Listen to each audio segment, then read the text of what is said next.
The highest Petersburg society is essentially one. In it, everyone knows everyone else. Everyone even visits everyone else. But this great set has its subdivisions. Anna Arkadyevna Karenina had friends and close ties in 3 different circles of this highest society. One circle was her husband's government official set, consisting of his colleagues and subordinates, brought together in the most various and capricious manner, and belonging to different social strata. Anna found it difficult now to recall the feeling of almost awe-stricken reverence which she had at first entertained for these persons. Now she knew all of them as people know one another in a country town. She knew their habits and weaknesses, and where the shoe pinched each one of them. She knew their relations with one another and with the head authorities, knew who was for whom, and how each one maintained his position, and where they agreed and disagreed. But the circle of political masculine interest had never interested her, in spite of Countess Lydia Ivanovna's influence, and she avoided it. Another little set with which Anna was in close relations was the one by means of which Alexey Alexandrovitch had made his career. The center of this circle was the Countess Lydia Ivanovna. It was a set made up of elderly, ugly, benevolent, and godly women, and clever, learned, ambitious men. One of the clever people belonging to the set had called it the conscience of Petersburg society. Alexey Alexandrovitch had the highest esteem for this circle, and Anna, with her special gift for getting on with everyone, had in her early days of her life in Petersburg made friends in this circle also. Now, since her return from Moscow, she had come to feel this set insufferable. It seemed to her that both she and all of them were insincere, and she felt so bored and ill at ease in that world that she went to see the Countess Lydia Ivanovna as little as possible. The third circle with which Anna had ties was preeminently the fashionable world, the world of balls, of dinners, of sumptuous dresses, the world that hung on to the court with one hand so as to avoid sinking to the level of the demi-monde. For the demi-monde, the members of that fashionable world believed that they despised, though their tastes were not merely similar, but in fact identical. Her connection with this circle was kept up through the Princess Betsy Vronsky, her cousin's wife, who had an income of 120,000 rubles, and who had taken a great fancy to Anna ever since she first came out, showed her much attention, and drew her into the set, making fun of Countess Lydia Ivanovna's coterie. "When I'm old and ugly, I'll be the same," Betsy used to say. "But for a pretty young woman like you, it's early days for that sort of charity." Anna had at first avoided as far as she could Princess Vronsky's world, because it necessitated an expenditure beyond her means, and besides, in her heart, she preferred the first circle. But since her visit to Moscow, she had done quite the contrary. She avoided her serious-minded friends, and went out into the fashionable world. There she met Vronsky, and experienced an agitating joy at those meetings. She met Vronsky especially often at Betsy's, for Betsy was a Vronsky by birth and his cousin. Vronsky was everywhere he had a chance of meeting Anna, and speaking to her, when he could, of his love. She gave him no encouragement, but every time she met him, there surged up in her heart that same feeling of quickened life that had come upon her that first day in the railway carriage when she saw him for the first time. She was conscious herself that her delight sparkled in her eyes and curved her lips into a smile, and she could not quench the expression of this delight. At first Anna sincerely believed that she was displeased with him for daring to pursue her. Soon after her return from Moscow, on arriving at a party where she had expected to meet him, and not finding him there, She realized distinctly from the rush of disappointment that she had been deceiving herself, and that this pursuit was not merely not distasteful to her, but it made the whole interest of her life. A celebrated singer was singing for the second time, and all the fashionable world was in the theater. Vronsky, seeing his cousin from his stall in the front row, did not wait to the entr'acte, but went to her box. "Why didn't you come to dinner?" she said to him. "I marvel at the second sight of lovers," she added with a smile so that no one but he could hear her. "She wasn't there, but come after the opera." Vronsky looked inquiringly at her. She nodded. He thanked her by a smile and sat down beside her. "But how I remember your jeers," continued Princess Betsy, who took a peculiar pleasure in following up this passion to a successful issue. "What's become of all that? You're caught, my dear boy." "That's my one desire, to be caught," answered Vronsky with his sincere good-humored smile. "If I complain of anything, it's only that I'm not caught enough, to tell you the truth. I begin to lose hope." "Why, whatever hope can you have?" said Betsy, offended on behalf of her friend. But in her eyes there were gleams of light that betrayed that she understood perfectly and precisely as he did what hope he might have. "None whatever," said Vronsky, laughing and showing his even rows of teeth. "Excuse me," he added, taking an opera glass out of her hand and proceeding to scrutinize over her bare shoulder the row of boxes facing them. "I'm afraid I'm becoming ridiculous." He was very well aware that he ran no risk of being ridiculous in the eyes of Betsy or any other fashionable people. He was very well aware that in their eyes the position of an unsuccessful lover of a girl, or of any woman free to marry, might be ridiculous. But the position of a man pursuing a married woman, and, regardless of everything, staking his life on drawing her into adultery, has something fine and grand about it, and can never be ridiculous.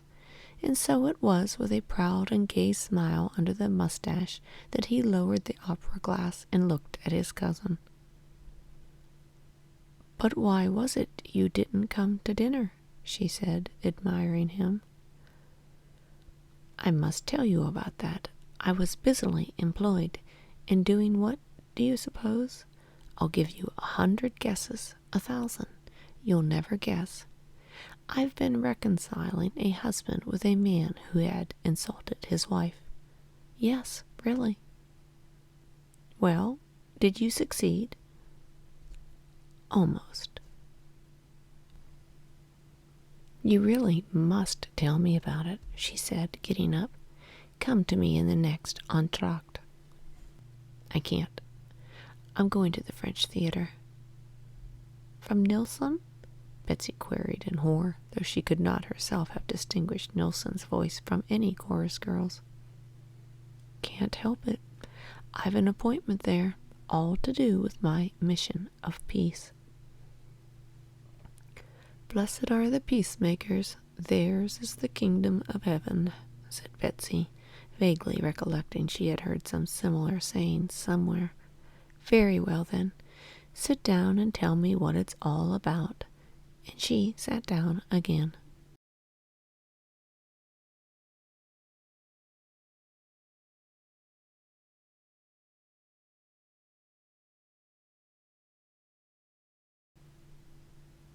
Chapter 5.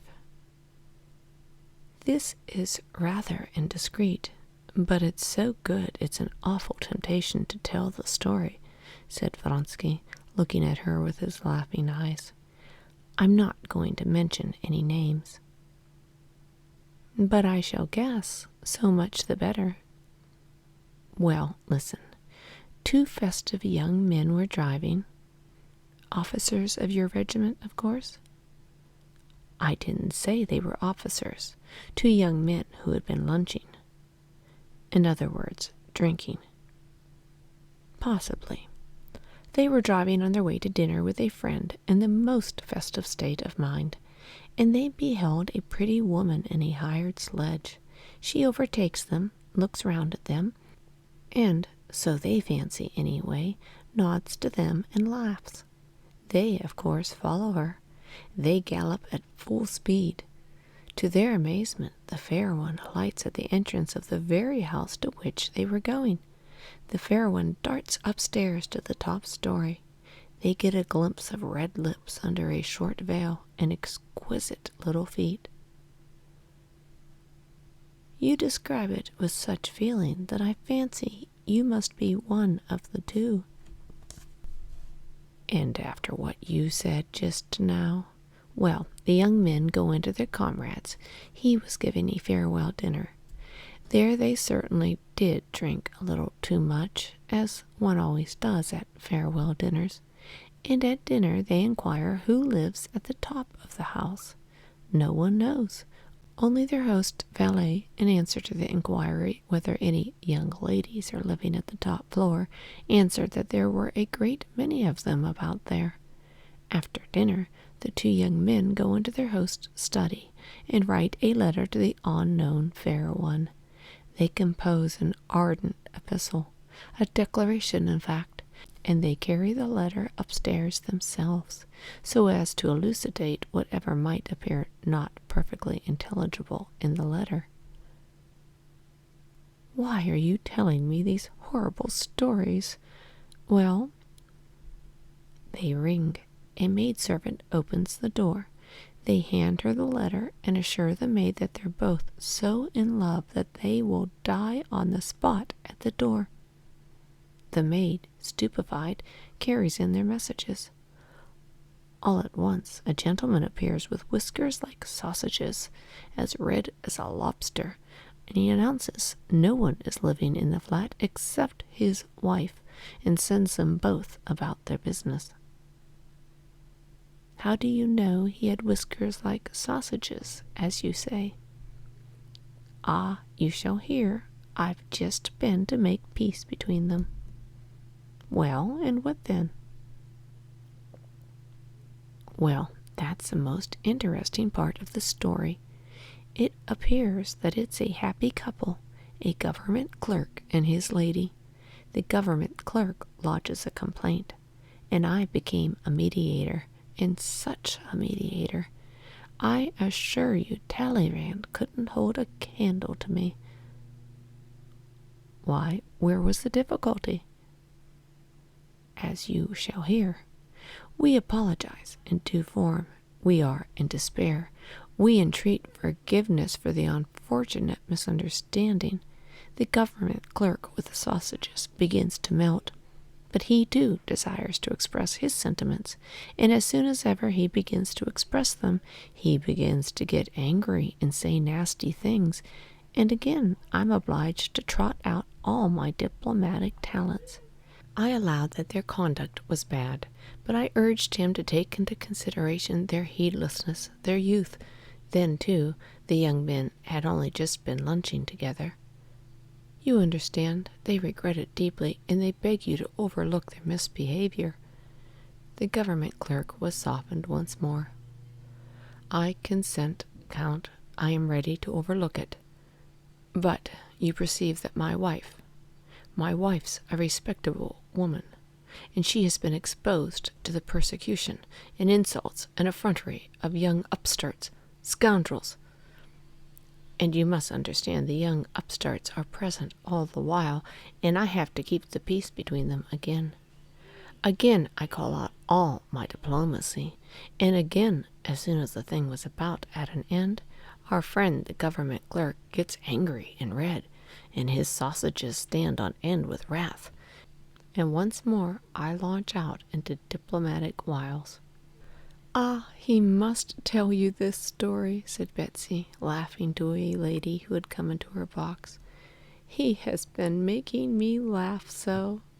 Well, she added, giving Vronsky one finger of the hand in which she held her fan, and with a shrug of her shoulders she twitched down the bodice of her gown that had worked up, so as to be duly exposed, as she moved forward towards the footlights into the light of the gas and the sight of all eyes.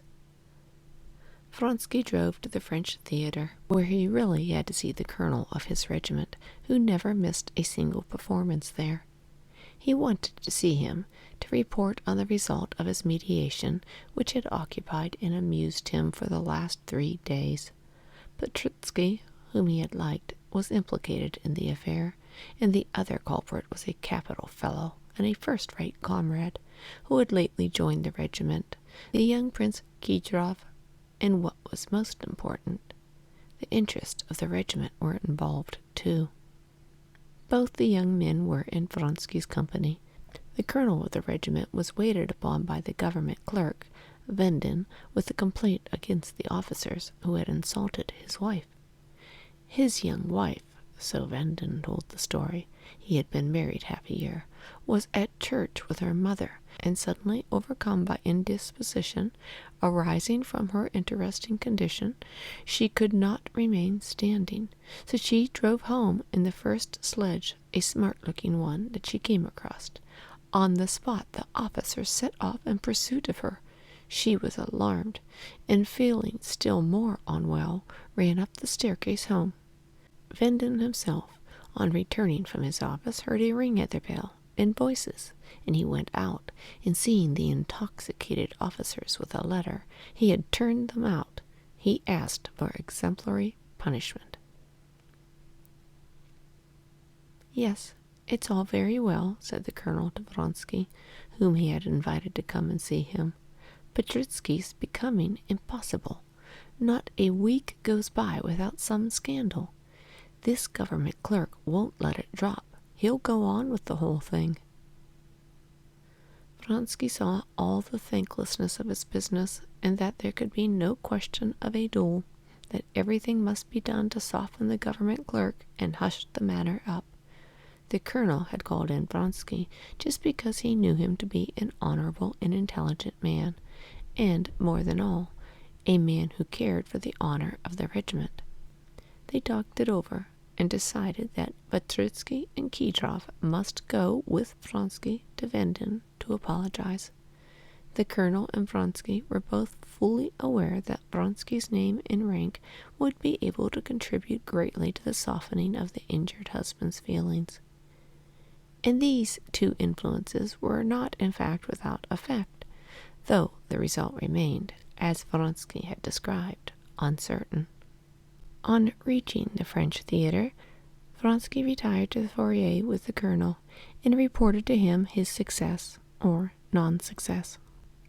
The colonel, thinking it all over, made up his mind not to pursue the matter further, but then, for his own satisfaction, proceeded to cross-examine Vronsky, and it was a long while before he could restrain his laughter, as Vronsky described how the government clerk, after subsiding for a while, would suddenly flare up again, as he recalled the details, and how Vronsky, at the last half-word of conciliation, skillfully maneuvered a retreat, shoving Vronsky out before him. "It's a disgraceful story, but a funny one. Khidrov really can't fight that gentleman. Was he so awfully angry?" he commented, laughing. "But what do you say of Claire today? She's marvelous," he went on, speaking of a new French actress. "However often you see her, every day she's different. It's only the French who can do that."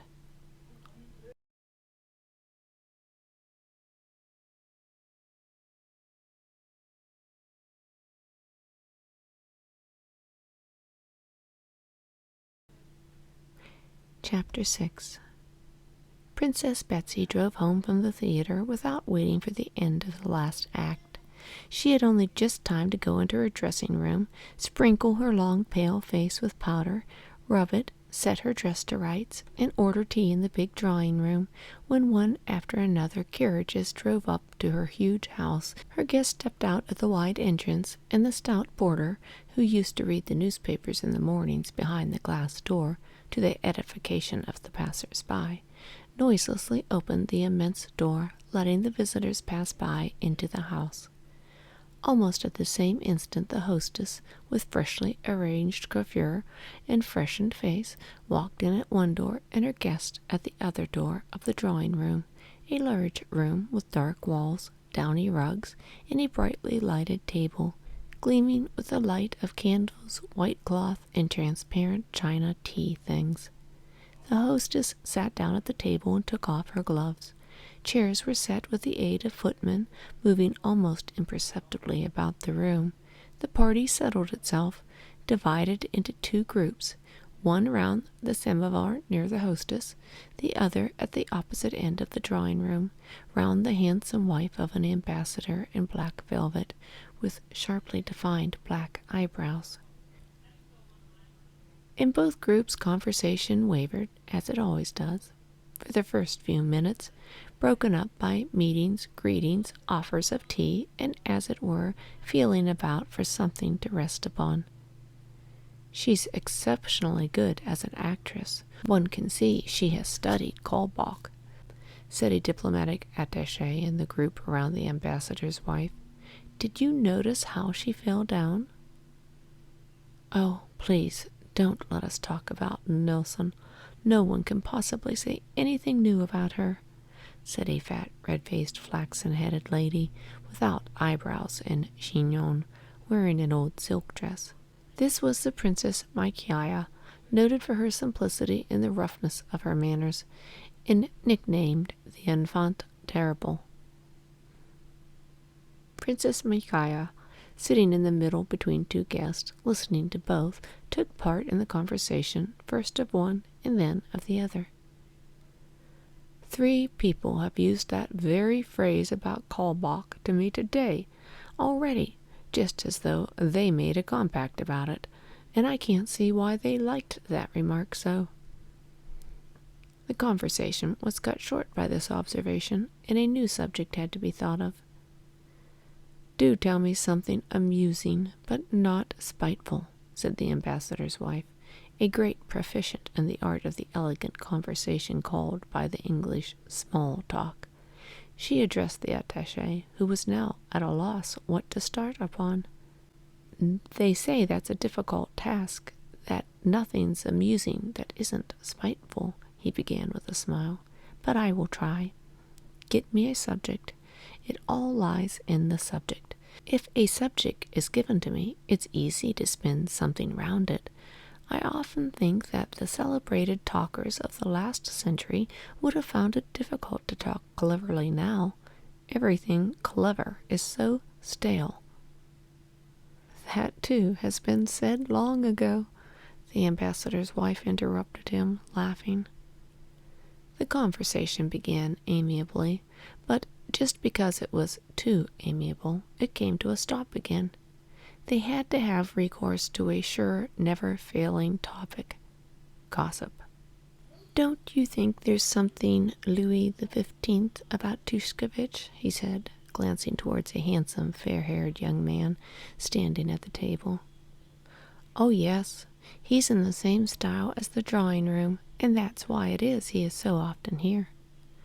This conversation was maintained, since it rested on allusions to what could not be talked of in that room, that is to say, of the relations of Tushkevich with their hostess. Round the samovar and the hostess, the conversation had been meanwhile vacillating in just the same way between 3 inevitable topics: the latest piece of public news, the theater, and scandal. It, too, came finally to rest on the last topic, that is, ill-natured gossip. "Have you heard of the Maltishkiva woman? The mother, not the daughter. She has ordered a costume in a diable rosé color."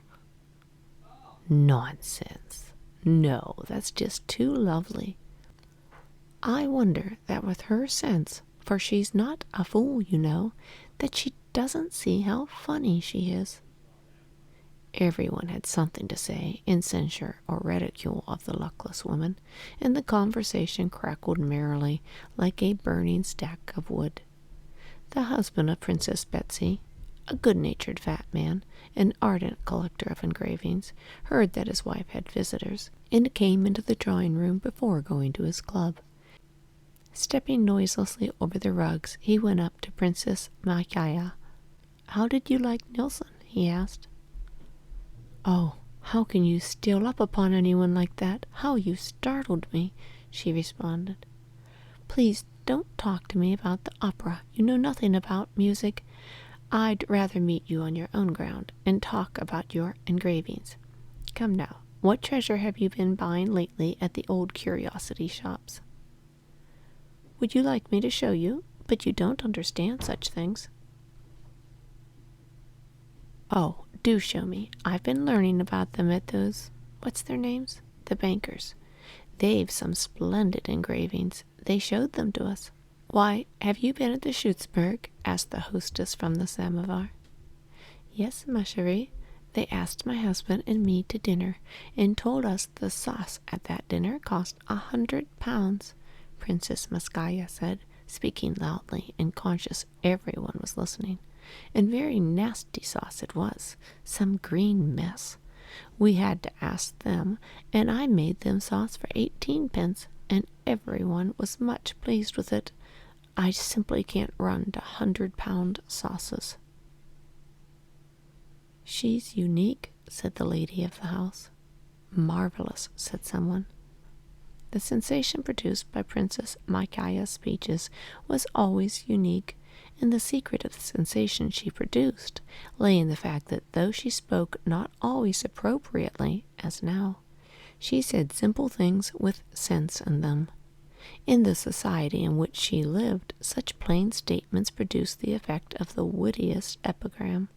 Princess Micaiah could not see why it had the effect that it had, but she knew it had, and she took advantage of it.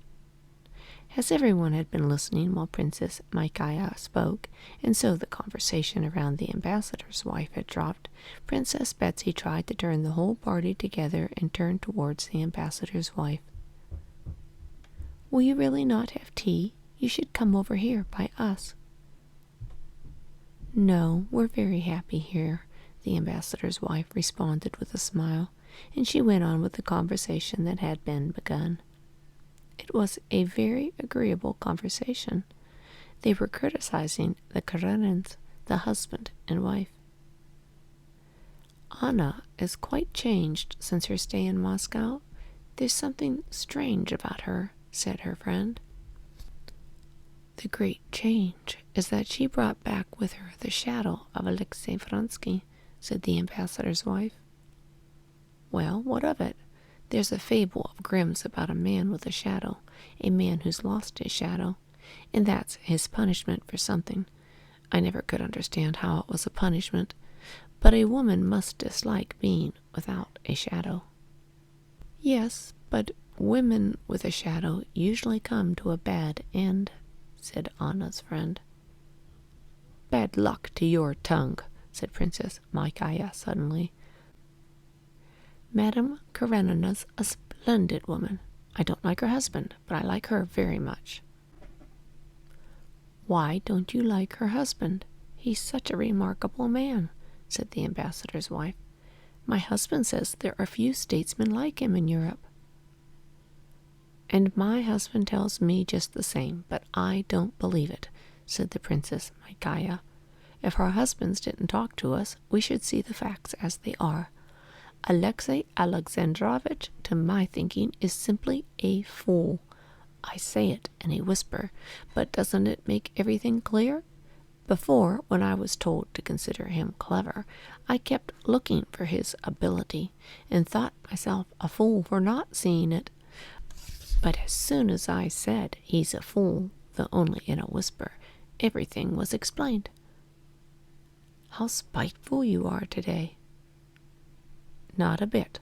I'd no other way out of it. One of the two had to be a fool, and well, you know, one can't say that of oneself." "No one is satisfied with his fortune, and everyone is satisfied with his wit," the attaché repeated the French saying. "That's just it." Princess Micaiah turned to him. But the point is that I won't abandon Anna to your mercies. She's so nice, so charming. But how can she help it if they're all in love with her and follow her about like shadows? Oh, I had no idea of blaming her for it, Anna's friend said in self-defense. If no one follows us about like a shadow, that's no proof that we've any right to blame her. And having fully disposed of Anna's friend, the Princess Makaya got up, and together with the ambassador's wife joined the group at the table where the conversation was dealing with the King of Prussia. "What wicked gossip were you talking over there?" asked Betsy. "About the Karenins." The princess gave a sketch of Alexei Alexandrovitch, said the ambassador's wife with a smile as she sat down at the table. "Pity we didn't hear it," said Princess Betsy, glancing towards the door. "Ah, here you are at last," she said, turning with a smile to Vronsky as he came in. Vronsky was not only merely acquainted with all the persons whom he was meeting here, he saw them all every day, and so he came in with the quiet manner with which one enters a room full of people from whom one has only just parted. "Where do I come from?" he said, in answer to a question from the ambassador's wife. "Well, there's no help for it, I must confess. From the opera. I do believe I've seen it 100 times, and always with fresh enjoyment. It's exquisite. I know it's disgraceful, but I go to sleep at the opera, and I sit out the opera to the last minute and enjoy it. This evening," he mentioned a French actress, and was going to tell something about her, but the ambassador's wife, with playful horror, cut him short. "Please don't tell us about that horror." "All right, I won't, especially as everyone knows these horrors." "And we should all go to see them if it were accepted as the correct thing, like the opera," chimed in Princess Makaya.